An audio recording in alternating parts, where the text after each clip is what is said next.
What is going on, y'all?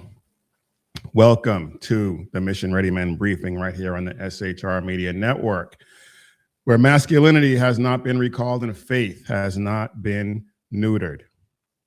Today is Tuesday, January 20th, and this is not just about politics. It is spiritual warfare and suicidal empathy dressed up as progress. So we are done pretending, we're done pulling punches, and we're never gonna apologize. If you're looking for weighted blankets and a safe space, you are in the absolute wrong place. So we got a lot to get into. We got a lot to get into, and we're probably gonna be hanging out in Minneapolis for the bulk of the show. I got a ton of stuff to get to. I don't even know if I'm going to get through it all, but let's go ahead and get after it. Minneapolis is not a warning signal anymore. Minneapolis is the end game. It is progressive rule after the excuses run out. When ideology replaces leadership and enforcement becomes optional, accountability disappears, there are no guardrails, there are no consequences. Minneapolis is the final boss, fully implemented and fully exposed. And it has really shown out lately, and I'm just thankful that there are people out there who are willing to expose it the way it has been over the past few months now, really. But Minneapolis is not a struggling city. Minnesota is not a struggling state. It is operating as designed.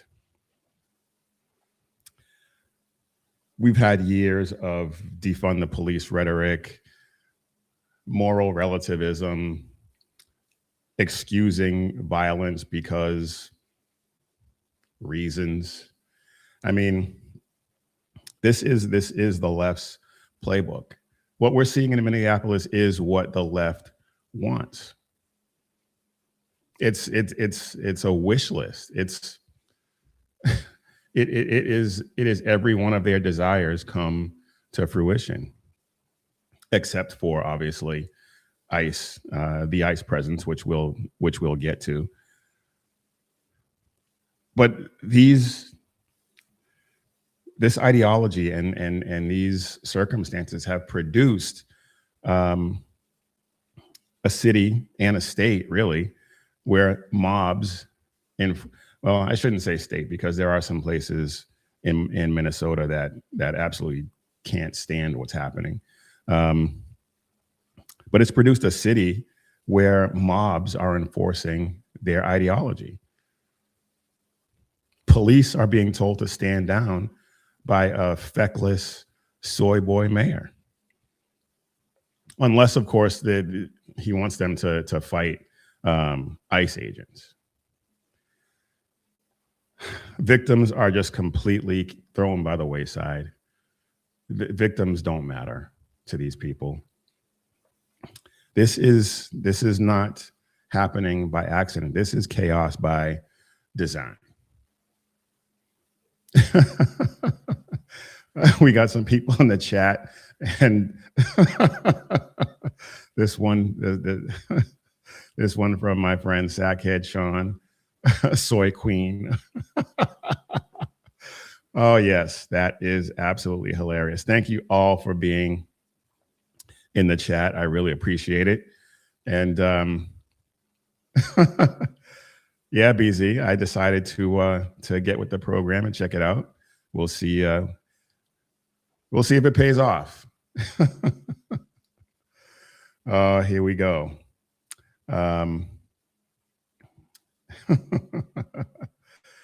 Oh yeah, it seems to be paying off. as we can see in the chat. But getting back to it, as I said, this is chaos by design. They crossed the line from instability into normalized lawlessness, normalized madness. They didn't lose control. They just rejected the idea that control was necessary. And some of the things that we can get into. Let's go ahead and do that.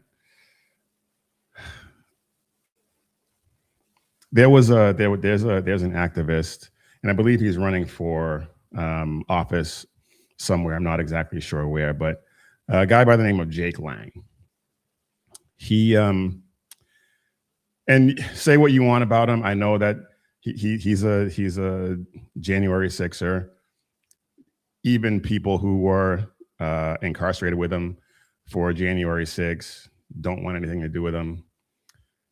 I don't know that much about him. I didn't really hear about him until this incident.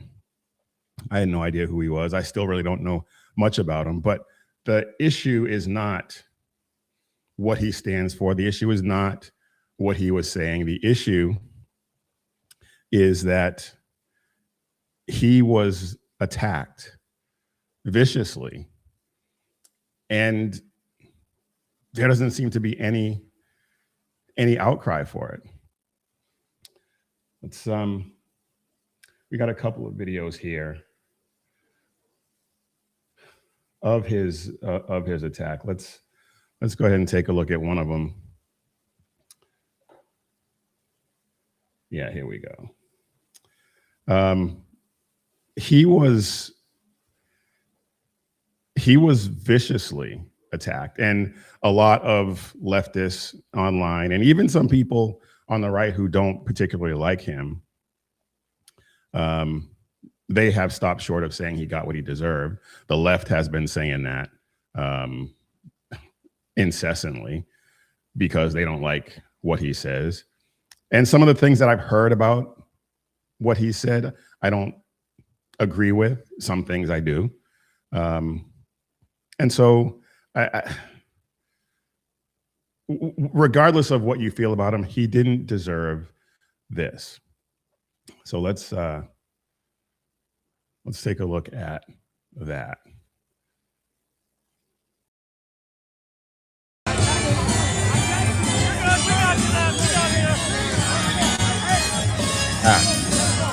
By a mom.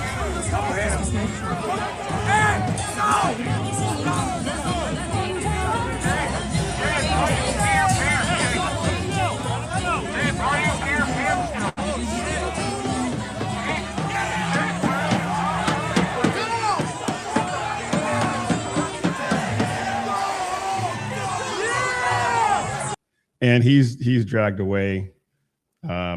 Later on, there's a video of him in his vehicle trying to get away. And let's take a look at that.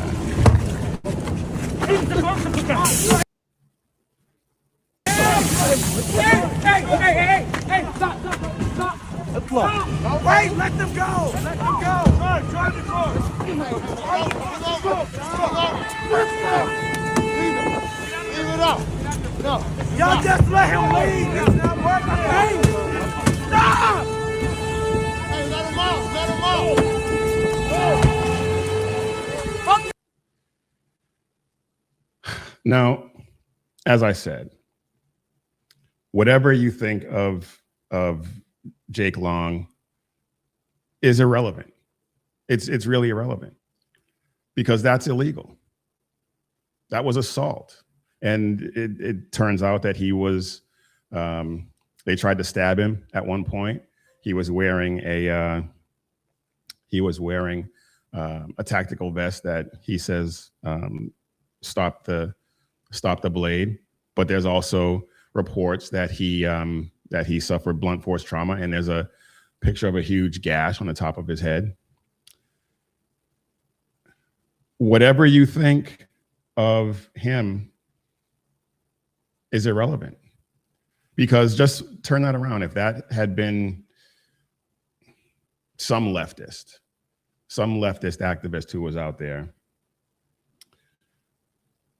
what would the reaction be? They would be calling for arrests. They would be calling for everyone involved to be prosecuted. You know it, and I know it. He was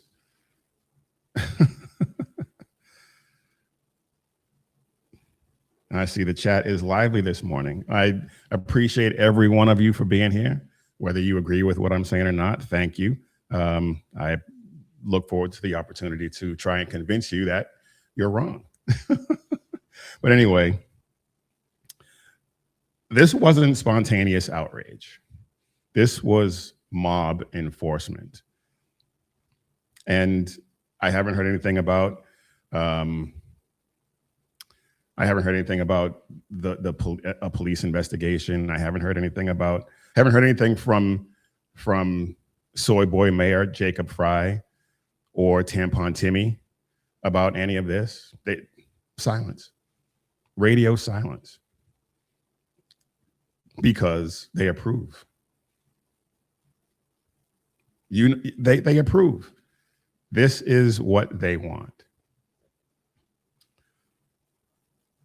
Approved speech gets police protection, but unapproved speech gets fists, knives, and whatever other weapons of opportunity are available. You don't have to like Jake Lang. You don't have to like anyone on the right. But this crossed a civilizational red line. This is not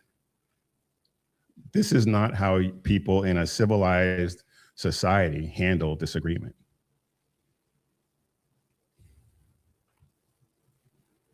Once the mob decides what speech is allowed, the First Amendment is dead.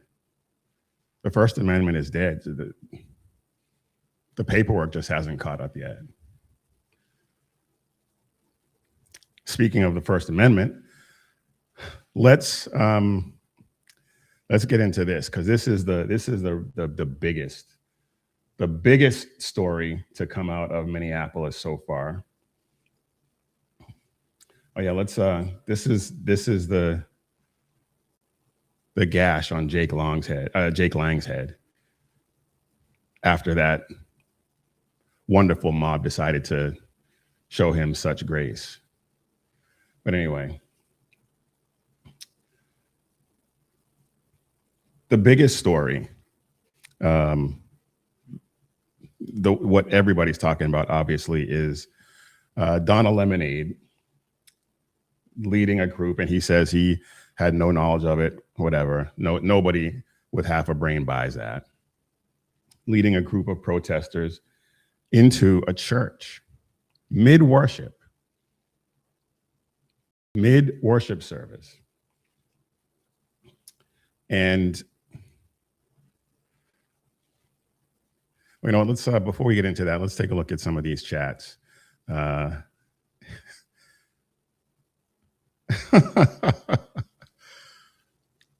Right-wing traitors are destroying America.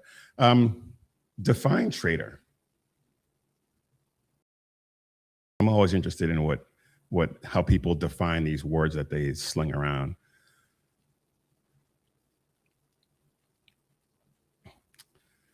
BZ says, too bad leftists are Nazis and fascists. We know who they are.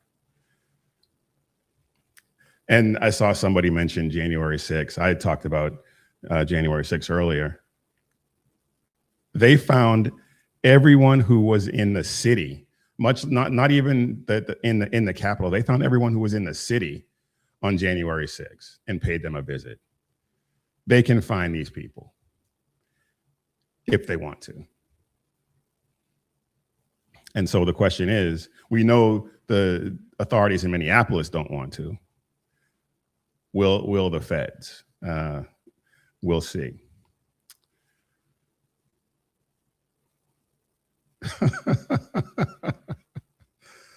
That cool, refreshing drink, lemonade. And if you get that reference, we can be friends. Oh, boy. Anyway, getting back to the business at hand. So yeah, Donna Lemonade and his activist friends interrupted a church service with chanting, shouting, all kinds of nonsense, because they believe the pastor of this particular church to be an ICE agent. And I heard reports that he might be a supervisor for ICE at the Whipple facility. I don't know. I haven't seen any corroboration of that. And whether that's true or not is largely irrelevant, because they interrupted a church service. They broke the law. So whatever their motivation was, whatever impetus they thought they had, whatever justification they thought they had, is obviously not true. But yeah, let's take a look at this, because this is insane.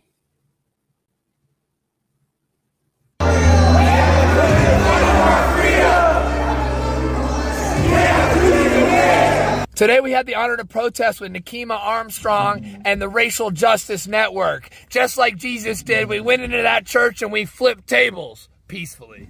You said that you asked the Lord to pray for your house, to pray for you all to get your house in order. That is correct.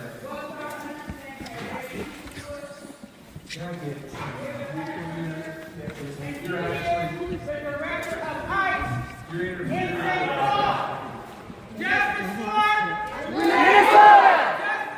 Renee Good! Renee Good! Renee Good! You get the idea. And the guy, I have another video of the guy who whose voice you really heard there, but I'm not going to play it. It's not really important to the discussion. He's a moron.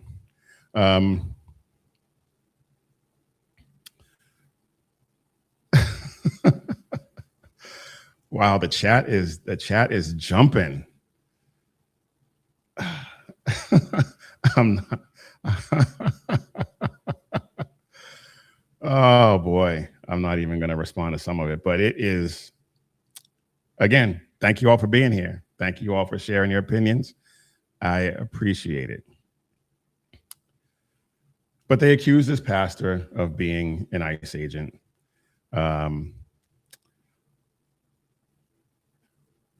Like I said, we don't know if he is or he isn't yet.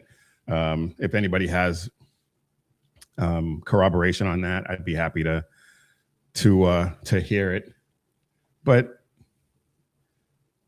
this was a religious sanctuary, and there was a point in time when just common sense said churches were off limits. And Donna Lemonade was talking to the preacher, and he mentioned that these people had a First Amendment right to protest. He doesn't. I know people say he knows the First Amendment. He knows what he said was incorrect. I'm not really sure that that's true, honestly. I'm really not. Because he's intent on talking about the First Amendment, and he's only referencing freedom of speech and freedom of the press. But the first part of the First Amendment,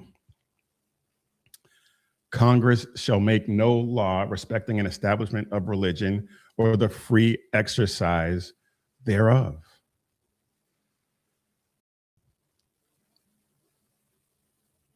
It had to do with, first of all, it had to do with government, but he is infringing on their First Amendment right to freely exercise their religion.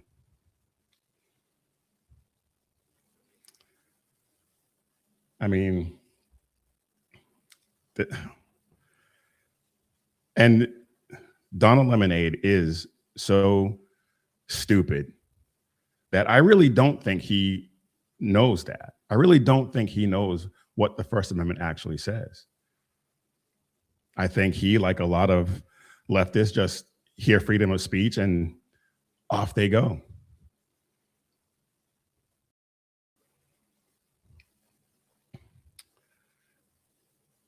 So there was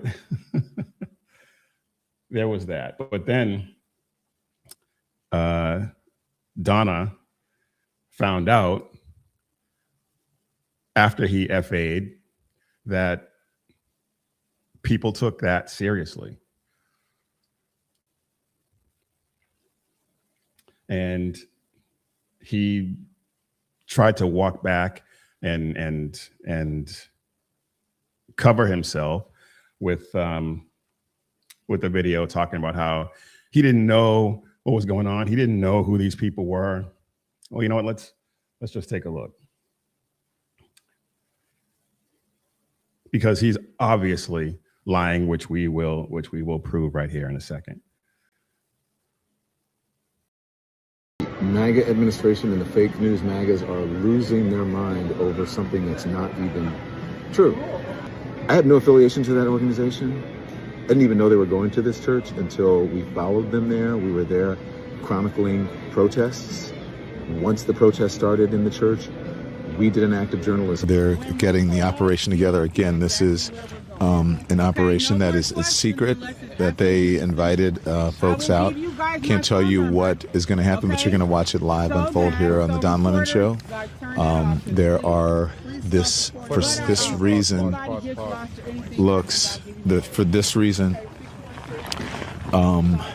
it may look like MAGA coded, but there's a reason they have so many white people here. I'm just going to be honest. It's because of the operation that they're doing today. It's important to have allies, as they said, white allies here. So everything with this guy is always about race, which we are.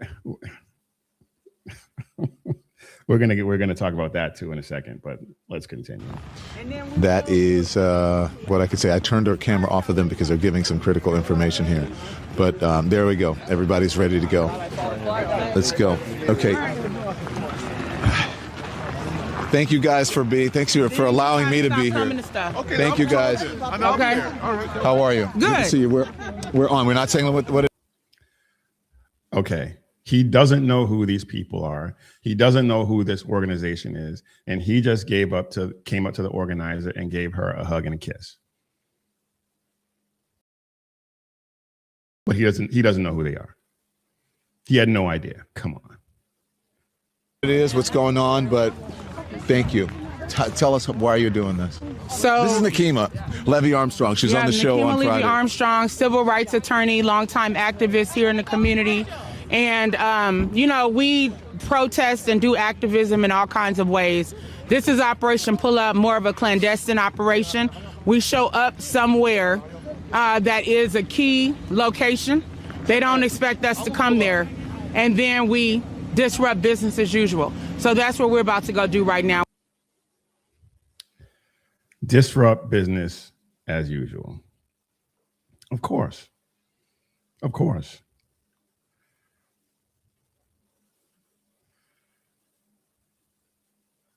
Rowan Knight says, why is it always about race for the majority of Democrats and less so with Republicans? Because with Republicans, conservatives, we were past this. We were past this. Nobody with an ounce of common sense really thinks anything about the race of someone. We want to interact with somebody one-on-one. We want to judge them by their actions. Whether they're Black, white, Hispanic, Asian, European, it doesn't matter. If you treat us right, we'll treat you right and keep it moving. But the left can't operate that way.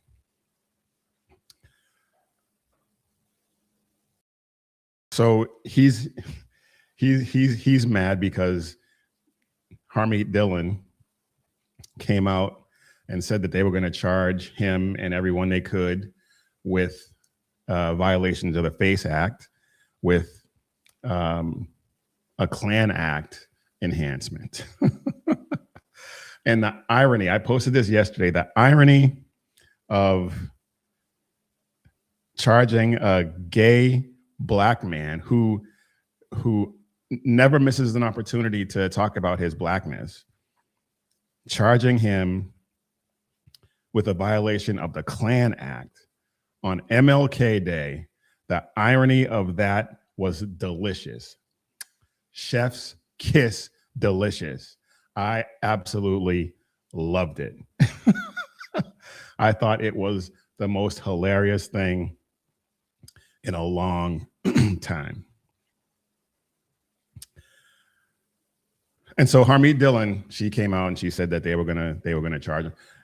The DOJ needs to go ahead and just swoop in and lock all these people up. Charge them with everything they possibly can, the whole truckload. Think about this. The previous DOJ, and I can't remember the Attorney General's name, labeled parents who objected to porn being distributed to their kids in school, boys and girls locker rooms, transing their kids without their consent. They labeled those parents as domestic terrorists. They put 2 grandmothers in prison for praying at an abortion clinic with violations of the FACE Act and a KKK enhancement, a Klan Act enhancement.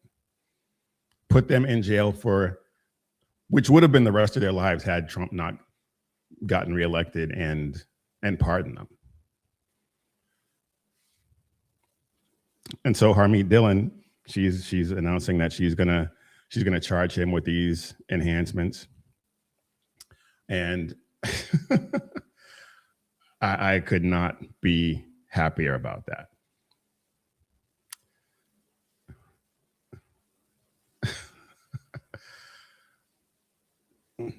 This person says transing kids without their permission. You made that up. No, actually, I didn't. And if you paid attention, you would know that. Anyway, there was another incident in Minneapolis that I wanted to just touch on. Actually, no, before we get to that, this is Donna complaining to freak show, what's her name? Jennifer Welch. Jennifer Welch, who looks like that doll madame. And if you just look it up, just look it up, and you'll see that I am absolutely 100% correct. But this is Donna and Jennifer Welch. Just listen. And there's a certain degree of entitlement. I think people who are, in the religious groups like that, it's not the type of Christianity that I practice, but I think that they're entitled, and that entitlement comes from a supremacy, a white supremacy. And they think that this country. Everything with these people is white supremacy. What about that church said white supremacy?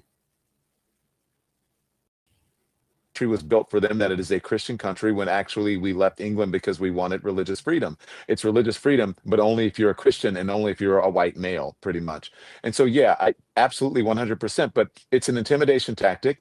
And, I said, I don't understand how I've become the face of it when I was a journalist.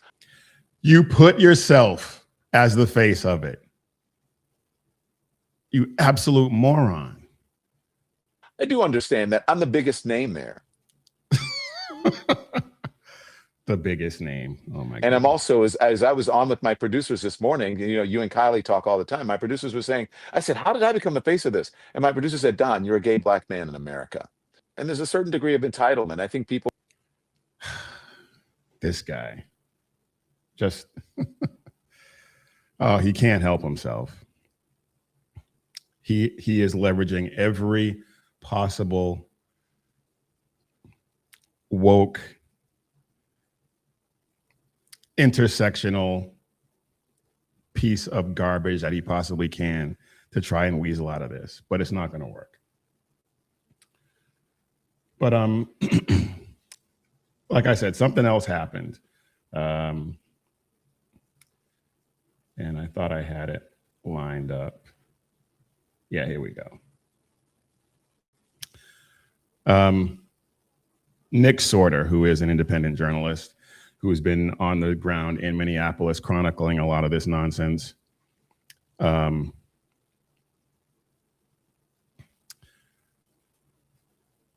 He was attacked, and it was caught on video. So we're not going to play the whole thing, but check this out. What did she just do? Oh shit. Okay, it's okay. Somebody had just ripped the camera that he had out of his hand.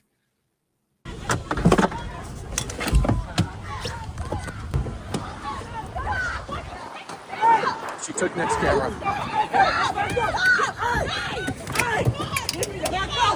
She just stole Nick's camera.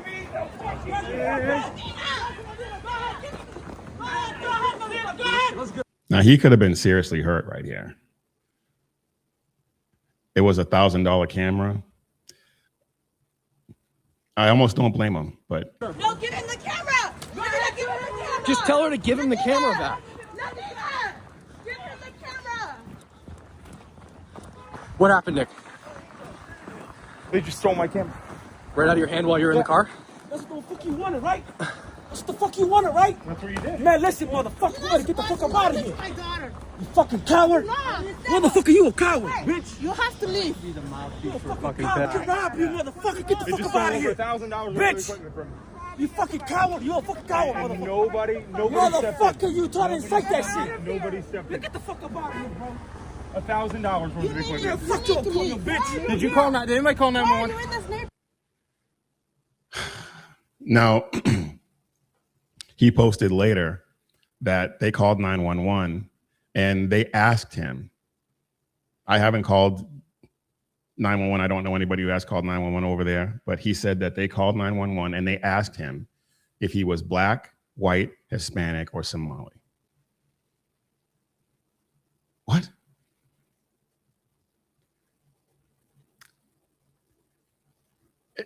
He doesn't have a reason to lie, and it's very easily checked. So he's been pretty accurate with his reporting up to now. So I have a hard time believing that he lied about that. But that's what we're dealing with in Minneapolis.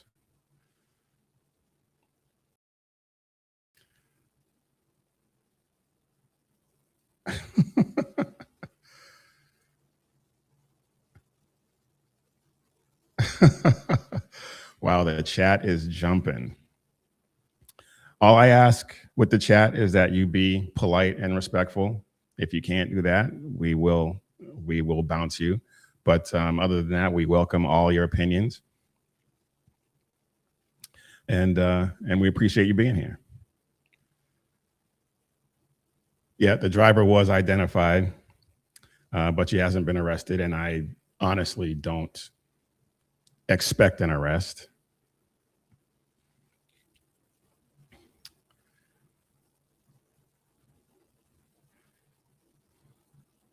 Yeah.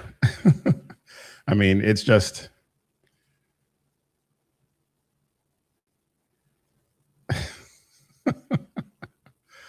oh boy. Anyway, I want to move on because there's a lot to get to. And we are, like I said, we were going to be hanging out in Minneapolis for a while.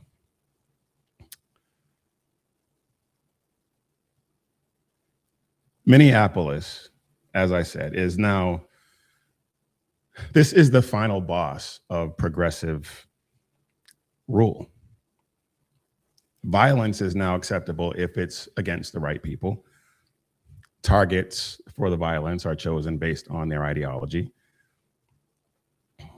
And if law enforcement acts, then they're part of the problem. They're the oppressors. And if they don't act, the mob is emboldened and they escalate their violence. And when the mob is elevated to the point where they're the law, the violence only increases and professionalizes. This isn't protest culture. This isn't protest culture. This is mob enforcement culture. And as far as I'm concerned, it is well past time for the Insurrection Act to be instituted and send in the troops and clean this mess up.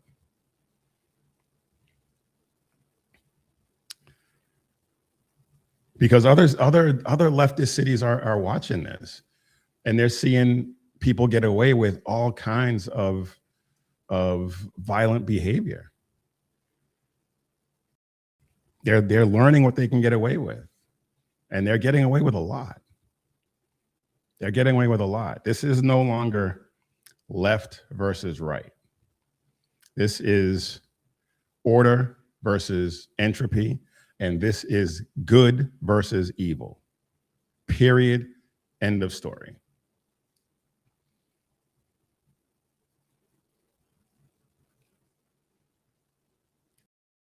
And one of the things that you have to realize, once violence is justified by ideology, it never stops at the original intended target. It never stops there. It will continue to eat itself. And cities like this, they don't fall immediately. They don't collapse at once. They collapse when the law becomes optional and order becomes chaos.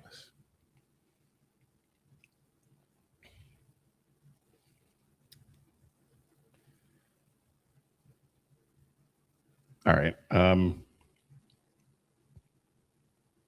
You know what? Let me go ahead and get a word in from our sponsor. And who is our sponsor today? Our sponsor for today's show is Patriot Mobile. And Patriot Mobile is America's only Christian conservative wireless carrier. And now more than ever, voting, as we have just seen, isn't enough. You need to make sure that your dollars, your resources go to companies that fight for what you believe in. And that's why we switched. We switched because we were tired of getting gouged by one of the big three. And Patriot Mobile, they don't just talk about the values that you believe in. They put their money where their mouth is and they back it up. A portion of every dollar goes to pro-life, pro-family, and pro-liberty organizations. So right now you can get a free month of service when you go to patriotmobile.com and use promo code Jackson, or call 972-PATRIOT and use promo code Jackson. Defend freedom with every call, every text, every month.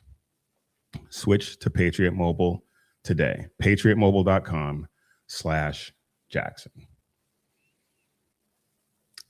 All right, y'all. I am Big E, and you are watching or listening to the Mission Ready Men briefing right here on the SHR Media Network, where you can catch my good friend Sackhead Sean, who's in the chat with the Edge of Liberty, every Monday and Wednesday at 11 p.m. Eastern, 8 p.m. Pacific. The Reaver of Common Sense with Jersey Joe every Monday and Friday at 9 p.m. Eastern, 6 p.m. Pacific. And BZ with the Berserk Bobcat Saloon every Tuesday and Thursday at 11 p.m. Eastern and 8 p.m. Pacific, which means he will be on tonight. So be sure to check him out and like and subscribe to the channel. Subscribe to all those guys' great shows. Pray for us that we have a huge, huge breakthrough. We are growing faster than I thought, actually. Last I looked, we were at 760. Maybe someone in the chat can tell me exactly where we're at. So thank you all for liking and sharing and subscribing. We really appreciate it. We want a huge breakthrough. We want to reach as many people as we possibly can. All right, now back to our regularly scheduled programming. And oh my goodness, 776. That is awesome. I absolutely love that. Oh, 767. So yeah, thank you all for sharing and subscribing. We really, really appreciate it. All right. One of the questions that I keep seeing that people ask a lot has to do with Christians and self-defense. And I see this. People don't generally ask me because they know my answer, but I see it in other comment sections and on other discussions, and people ask about, is it good for Christians to carry? And does trusting God, meaning that you just go around unarmed willy-nilly? And then one of the biggest ones is turning the other cheek. And modern Christianity has largely been cowed into passivity, not peace. And people tend to confuse holiness with helplessness. But Scripture doesn't teach that. Scripture teaches, or it does not teach defenselessness or helplessness. Culture teaches that. Culture has cowed the church into believing that. Just look at what happened in Minneapolis. Protesters storm a church, disrupt worship, intimidate the congregation, scare the kids.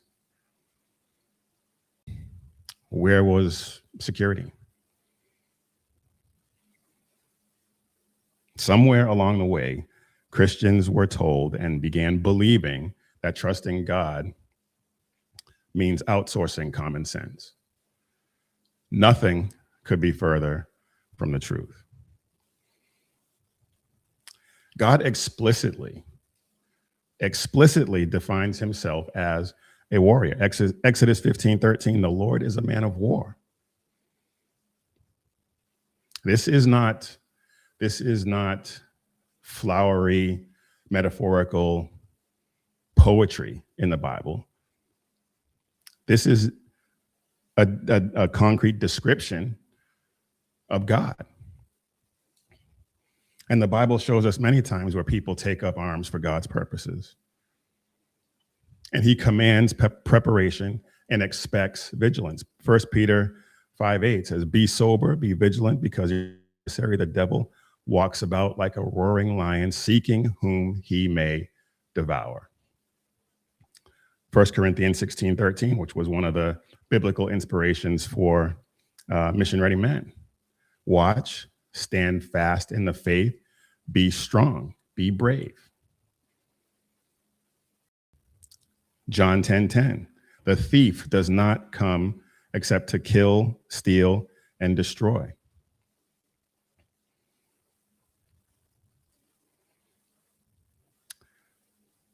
In the Old Testament, Nehemiah, he was charged with rebuilding the walls of Jerusalem after a war with Babylon. Everybody got together and prayed. They set watchmen and then continued to work to rebuild the walls. Those watchmen all had swords. Other workers who were carrying loads and helping to build the wall wore armor. They were prepared. They posted guards. They trusted God, but they stayed armed and vigilant. So if rebuilding Jerusalem required armed watchmen, why would modern churches be any different? Especially, and this is in Minneapolis. It wasn't, what, 6 months ago, 5 or 6 months ago? Some lunatic, some trans lunatic opened fire on a church, killing children. This is not hypothetical.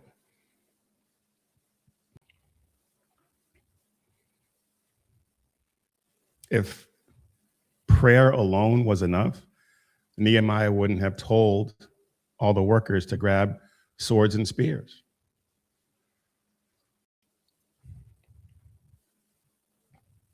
So the idea of trusting God versus taking responsibility is a false choice. It's a false dilemma. Sometimes God will fight for you. Sometimes you may see it, sometimes you may not see it. But sometimes God fights through you. And if he's going to fight through you, then you need to be prepared.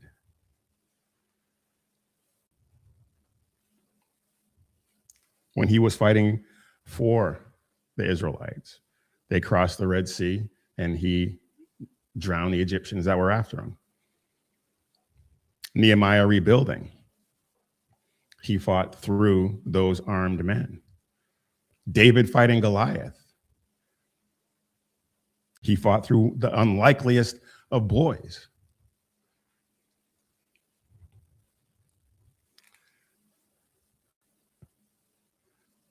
Bringing it into modern times, seatbelts don't mean you don't trust God. Fire extinguishers don't mean you don't trust God.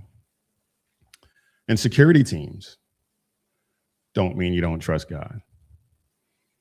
And like I said, it was just 6 months ago, the Annunciation Church.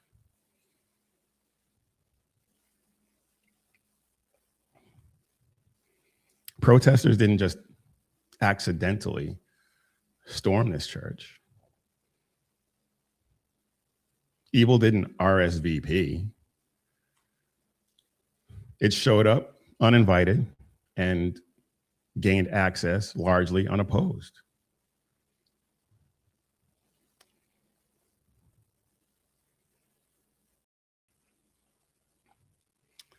And the other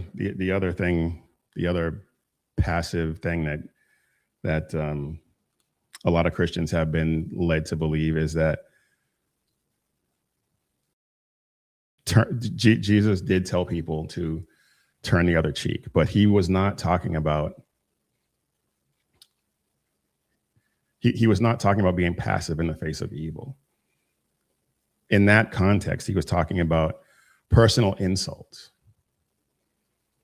and persecution during ministry, not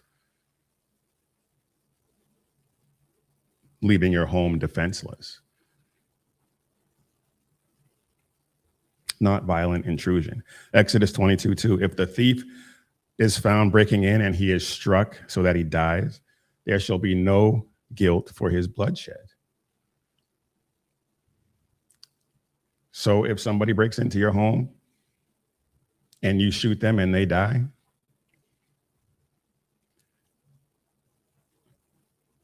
that's not something to be celebrated, obviously, but that's also not something that God would condemn you for.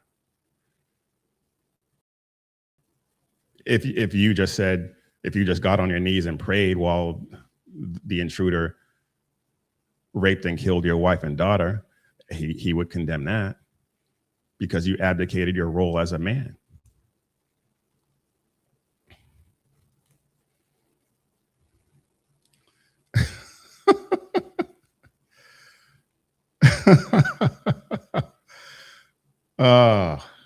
Here you go with the holy roller nonsense, trying to justify your call for righteous violence. So you think Christians should just roll over and play dead. Well, my God does not roll that way. Sorry. Not sorry. Turning the other cheek does not mean surrendering your home, surrendering your family, does not mean letting mobs run over your worship service. Yielding to evil is not righteousness. It's abdicating your role, as I said, as a man.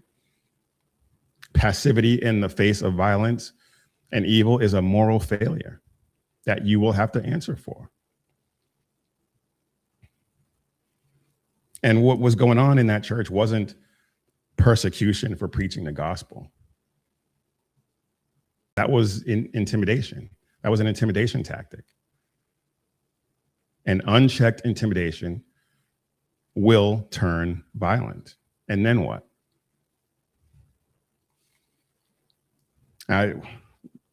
My church, my old church in Texas, I was part of the security team. There were at least 3 guys during each service, sometimes more, and 2 sheriff's deputies. We were watchmen on the wall. We were vigilant. And if they had somebody like that at City's church, I doubt, and I don't want to pass judgment. I don't know what the security situation is there. There were no police officers, obviously. Maybe they were overwhelmed with numbers. I don't know. All I'm saying is it didn't appear that there was much resistance.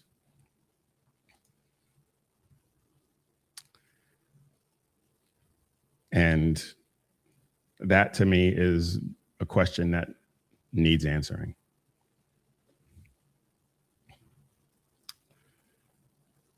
And think about it. Luke 22, when Jesus predicted his death and told Peter to sell his cloak and buy a sword, he was telling them to be prepared. He knew he was leaving. This was his last day on earth. He was leaving. And the disciples were now going to have to operate in faith in a hostile world. And James 2:20 says, faith without works is dead. And in a hostile environment, you could be too.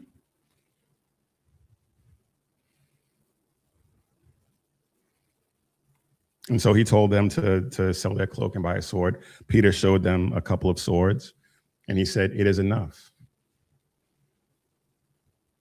Because he knew he was about to die.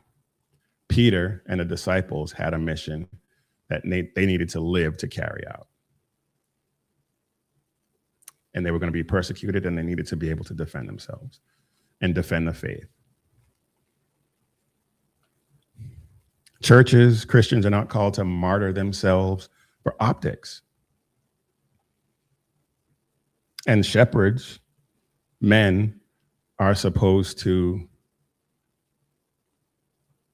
protect the flock.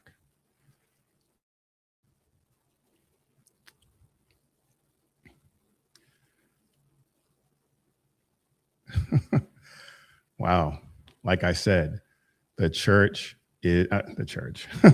chat is jumping. Yeah, we talked about that before. They're about to get charged with the Klan Act, and it is ironic. And I thought that the irony was absolutely delicious.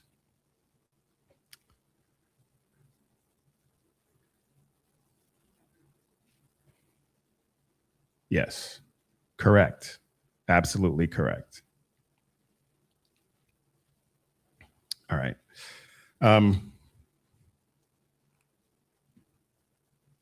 Minneapolis, as I said a couple of times already, the final boss of progressive rule, a case study.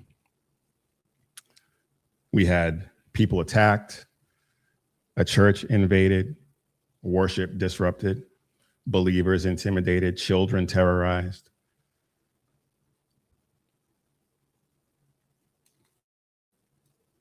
As I said, where was the preparedness? And if this guy, if the pastor is an ICE agent, and it turns out that there wasn't adequate security, that's concerning. That's concerning.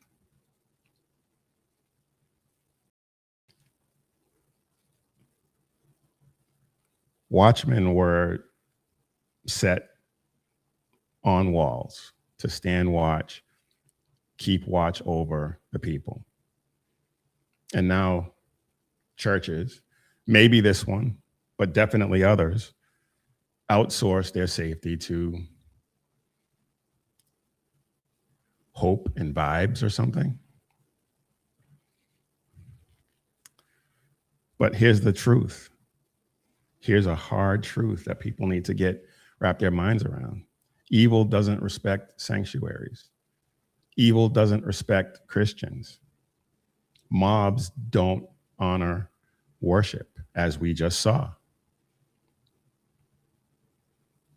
And prayers, as important as they are, do not replace preparation.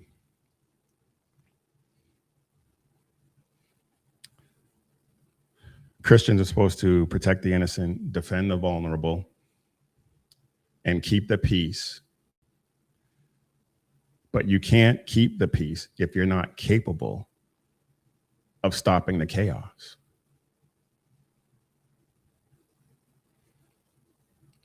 Blessed are the peacemakers, but peace can only exist when there's someone strong enough to stop the mob.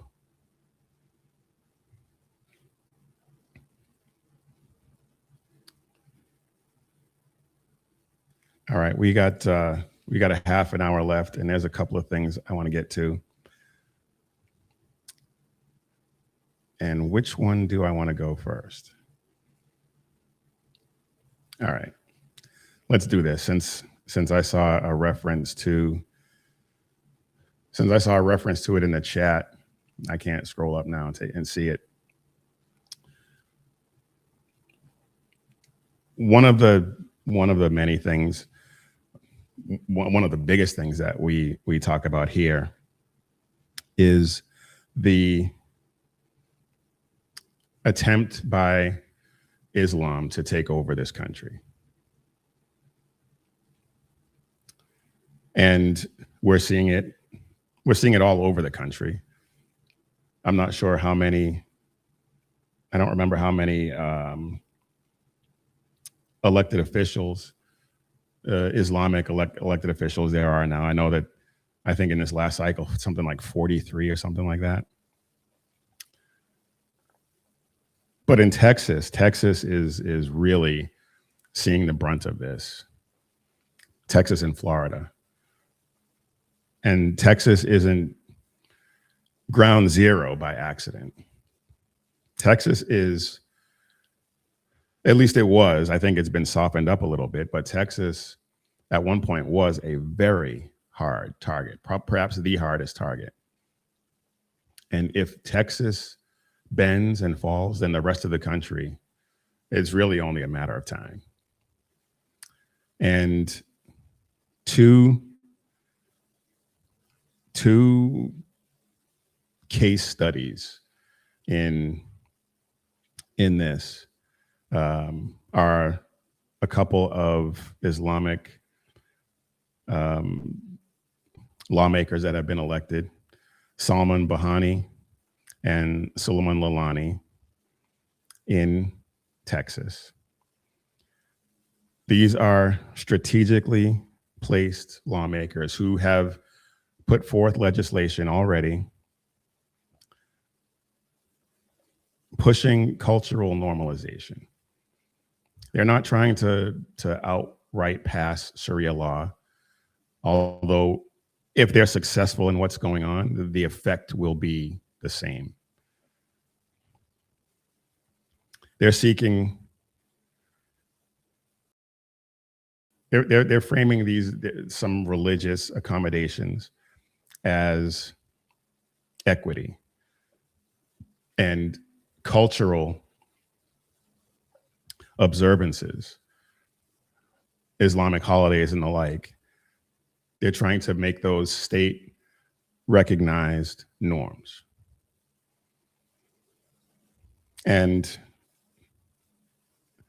I blame Republicans, because except for the major metroplexes, Dallas, Fort Worth, Houston, Austin, San Antonio, especially Austin,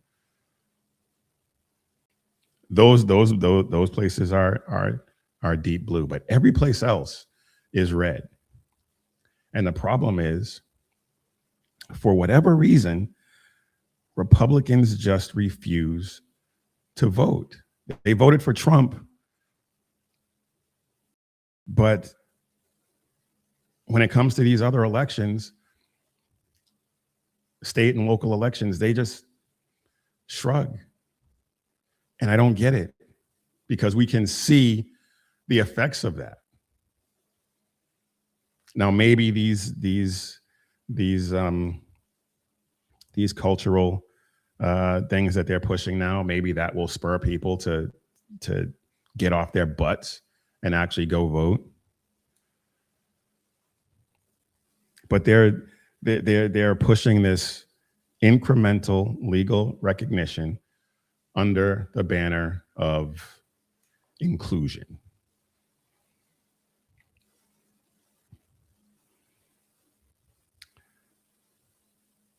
Islamic governance is not going to happen in this country with guns and swords.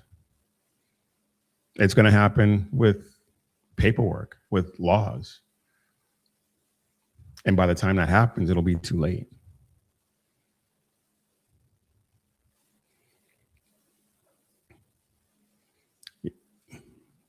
Texas, if Texas is conquered, it will be with committees and resolutions, and Republicans who refuse to vote will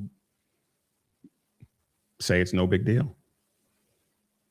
Because Texas has survived for a long time on this notion that they have of themselves that nothing like this could ever happen in Texas. And I know this because I lived there for almost 20 years. And they survived on that reputation for a long time. And that reputation is starting to crumble. And if they don't do something, it's going to be a disaster, not just for Texas, but for the country. This is about process. And you can see the pattern emerge wherever they get a foothold. First, they want cultural recognition. Then they want legal accommodation. And then it moves to moral intimidation. And then once they get all that, they get legal insulation from criticism. We had, not we, because I don't live there anymore, but they had They raised the Pakistani flag at schools in Texas. They raised the Pakistani flag at a state building in Texas.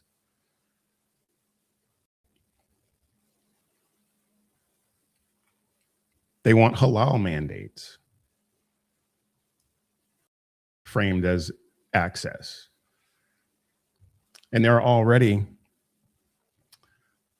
stores and restaurants that have these signs that say that they're halal compliant. And people have no idea.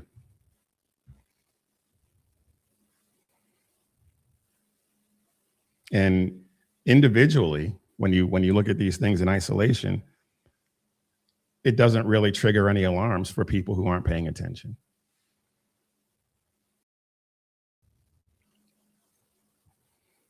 And that's the point.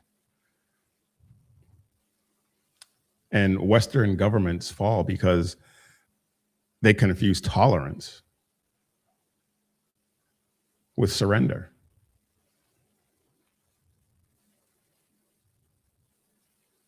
Christianity has historically restrained political power. People who subscribe to Christianity and a Christian philosophy and a Christian worldview, they restrain political power. They hold it back. But Islam is a political order. It combines religion, law, and state authority.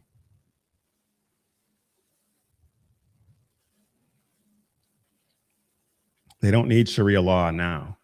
They just need you quiet. That's it. And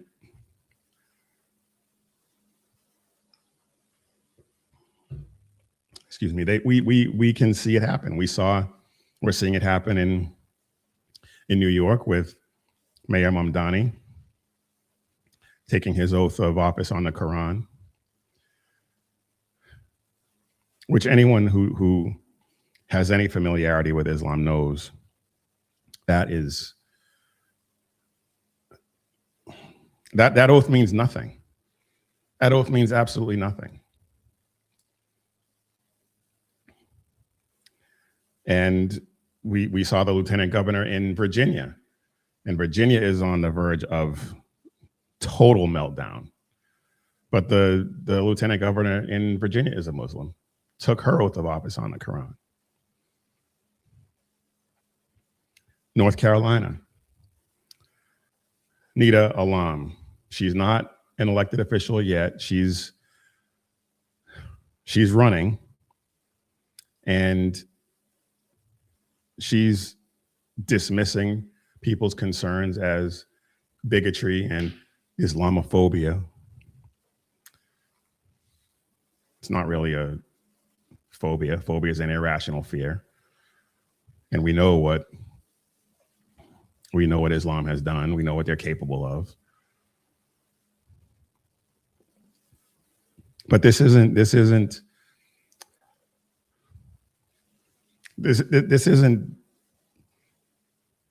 defensive politics. This is a preemptive attempt at moral shielding. You question the ideology, you get labeled as hateful or bigoted or phobic.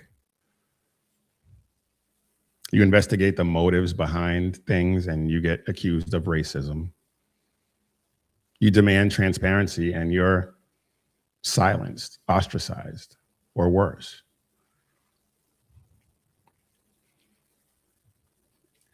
What's happening in Texas is we can see that's after elections. This woman, Nita Alam, this is how they run cover during the campaign.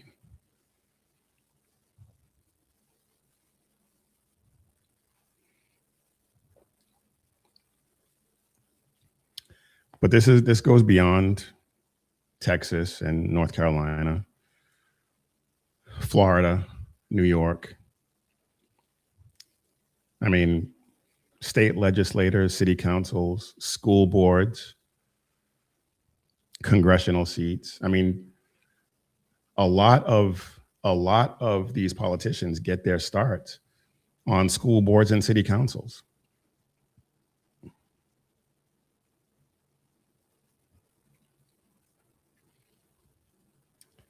They all have progressive coalitions, Islamist adjacent advocacy groups, and identical rhetoric across the states, because this is a movement. It is a network, and they are on the march. And this is the red-green alliance that I've talked about before. The left doesn't care what the ideology is, as long as it destabilizes the West. They don't care. They will care once they elevate Islam into power, and then they start throwing their allies off of roofs. Then they'll care, and then it'll be too late.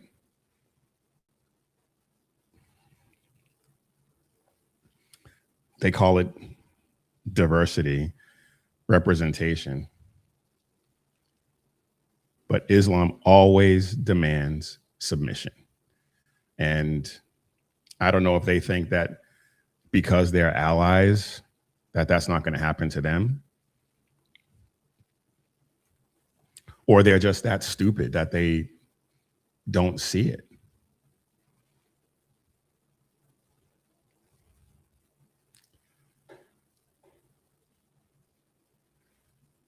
Let's see what's going on in chat. I see the chat is jumping.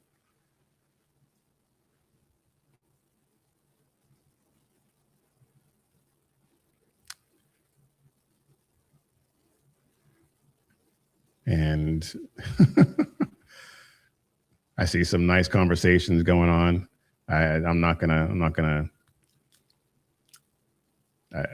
have to scroll all the way up and spend the rest of the show going through it. But thank you all for being here.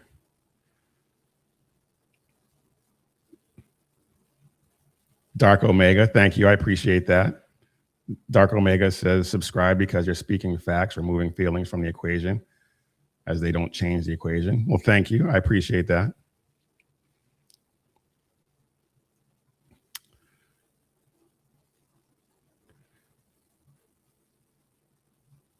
Thank you all for being here. I really appreciate it. Thank you all.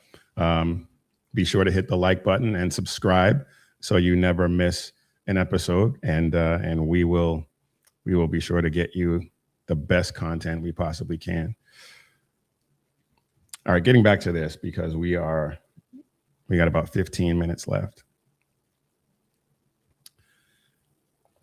The reason why, I mean, it's happening all over the country, but one of the reasons why Texas is important is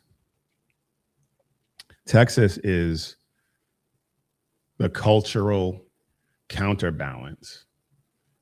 All the blue cities in the state notwithstanding, Texas is a cultural counterbalance to California and New York and Minnesota. It is a firewall of sorts against leftist federal overreach. And it is still the symbolic heart of American independence. Rugged individualism, something that Mamdani doesn't appreciate. That most leftists don't appreciate, because they want everyone dependent. But if they can normalize this in Texas, then they can normalize it anywhere, because it's already been normalized in places like California and in New York. But if they can do it in Texas and to a slightly lesser extent, Florida, they're going to see it as smooth sailing the rest of the way. And just remember history, or read history. Pakistan didn't become Islamic overnight. Iran didn't become Islamic overnight. Every one of them started with court. Every one of them started with normalizing the culture, legislatures, and then respect. And then before you know it, they took over.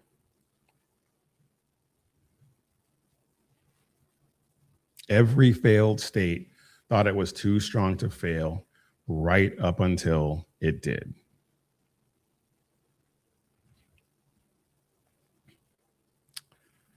So this ends one of two ways. Either Americans remember that not all beliefs, belief systems, ideologies are compatible with liberty and rugged individualism, and that pluralism requires limits, or criticism becomes illegal, dissent becomes hate, and law becomes theology. And people accuse Christians all the time of wanting a theocracy. Nothing could be further from the truth. We would love everyone to be Christians. We would like nothing more than that. But we're not going to put a gun to your head and say, become a Christian or die. But that's what Islam does. Oh, no, I take that back. They don't put a gun to your head. They put a sword to your neck.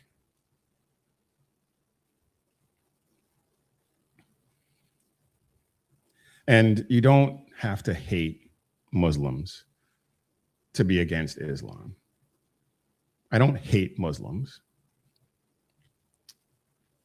I hate the ideology, but I don't hate individual Muslims. I have family members who are actually in that cult, unfortunately. I don't hate them. But you have to be able to, you have to love your country more than your comfort.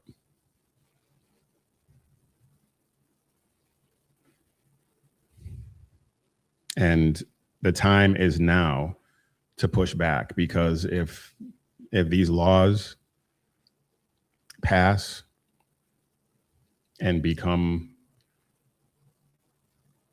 if they pass and harden into the culture, that window's going to shut. You don't wake up in a theocracy, you fall asleep in one.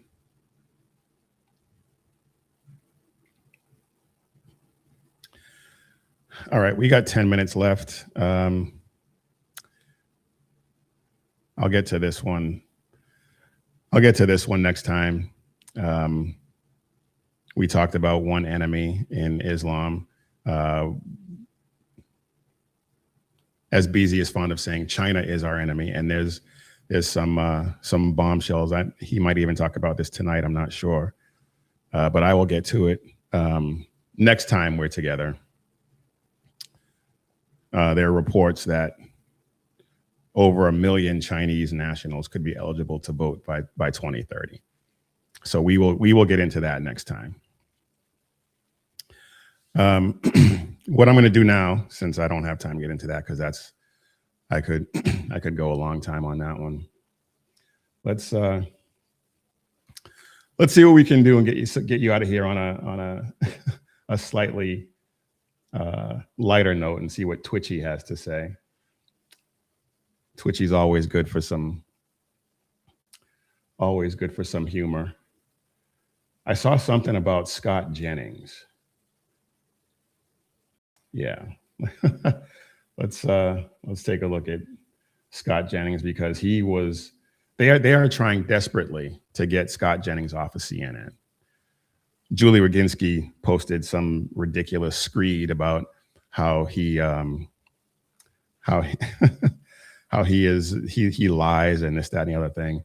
And she posted it on X, and I commented and said that she's just butthurt because he continuously fact checks her lies and makes her look stupid. And he does. He makes them all look stupid. And that's why now there's this effort to get rid of him. And I think this one had, yeah.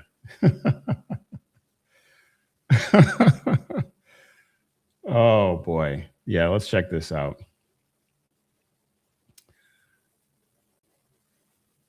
Scott Jennings scoffs at Cameron Kasky's language limiting edict on saying illegal aliens. Well, they're illegal aliens. That's what the law calls them. But for some reason, they don't want to acknowledge that. So let's let's take a listen to what he had to say in this comment. I recognize you don't get to say the word illegals anymore. But you have the diverse. The percentage. Who are you to tell me what I can and can't? I've never met you, brother. Listen, I can say whatever I want. They're illegal aliens, and that's what the law calls them. Illegal aliens. That's what I'm going to call them. Right. Listen, you can't say illegals anymore because ICE is directly targeting legal citizens of this country. And No, they're not. If legal citizens get caught up in an ICE raid, it's because they're hanging out with illegal aliens. Period. That's it. And if they're criminals, then they're going to be hunted by the police. And if they're hanging out with illegal aliens who have criminal charges, then the chances are very good that they're criminals too. I mean, let's just be honest about it. Are you going to enforce your edict on me, just out of curiosity? Listen, I understand. But just listen to his point about illegal. No, I want to know why he gets to instruct You're my changing the students. topic. Hang on. You're making a point about the people being arrested. I understand that your job is predicated on just getting increasingly more demented every single week, and that the audience comes back to see if perhaps you'll get... Make your point. Wow. My point is that you're saying the word illegals, but you don't even really know what's happening. Or actually, I think you do, and you're just doing this on purpose. But yes, the truth because is, I want the law enforced. They are not just targeting illegal immigrants. They are targeting natural-born U.S. citizens. They are not. That is a fact. You cannot deny that. I mean, you can on national television. They are deny not. facts all the time. They You've are done it not. a couple times in this very episode. I still want to know how you're going to enforce your language edicts on me. We'll take that up. How are we going to enforce it? We're going to take that up in the break. Coming. Just wow.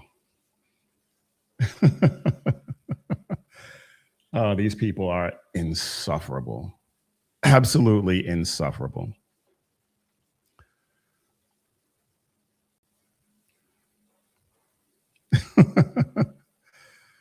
Oh, Ryan. Oh, good times. Anyway. We got anything else good on let's see what else we got good on here before we get you out of here.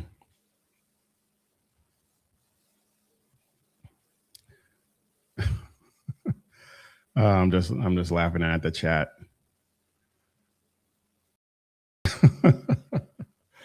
Oh, I love it. I absolutely love it.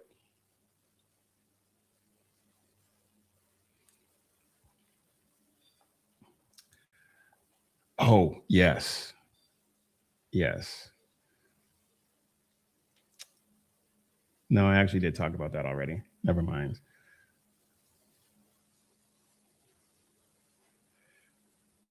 Looks like Keith Olbermann's on Twitchy. What did this fool have to say? Let's take a look. Keith Olbermann, he's always good for a laugh.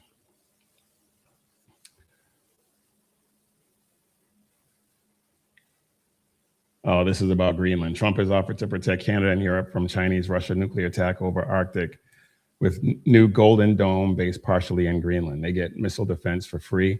They should be thanking us, not tanking us. I haven't gotten into the whole Greenland thing. I understand why people are leery of that, wary of that, but it makes absolute perfect sense. It makes perfect sense. And Stephen Miller said the other day, and I'm paraphrasing because I don't have it in front of me, but he said something along the lines of, you don't have a right to land you can't protect, you can't defend, something like that.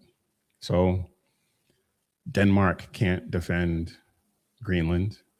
And I know that Germany and some other European countries sent some troops over there for some exercises or whatever, but I don't know why there's such resistance to us acquiring Greenland, but anyway. But Keith Olbermann says, Madam, you need to remember you're a moron, pot kettle. You believe in BS like golden domes and traitors like Trump. Just go away and we'll pretend you didn't post this. You can say that about every Keith Olbermann post on X ever. He is, oh my goodness. And KT McFarland, I didn't realize it was a whole thread. She's, but you can check it out on Twitchy. Or X, she pretty much eviscerates him as usual, as he always gets eviscerated. Anything else? No, I guess that's it. All right, that is the show.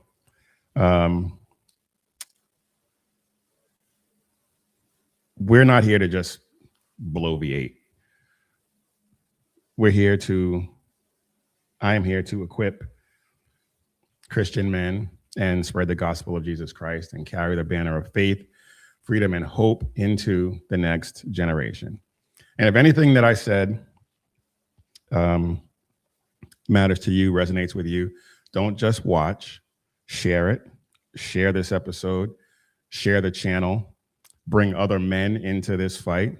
And if you want to wear what you stand for, head over to missionreadymen.com, click Shop 7 Armors, and check out all the designs we have over there that talk about bold faith, true grit, and unapologetic patriotism. And remember, when seconds count, the police are only minutes away, but the Lord is right there with you. So keep your prayers going up and your head on a swivel. God bless.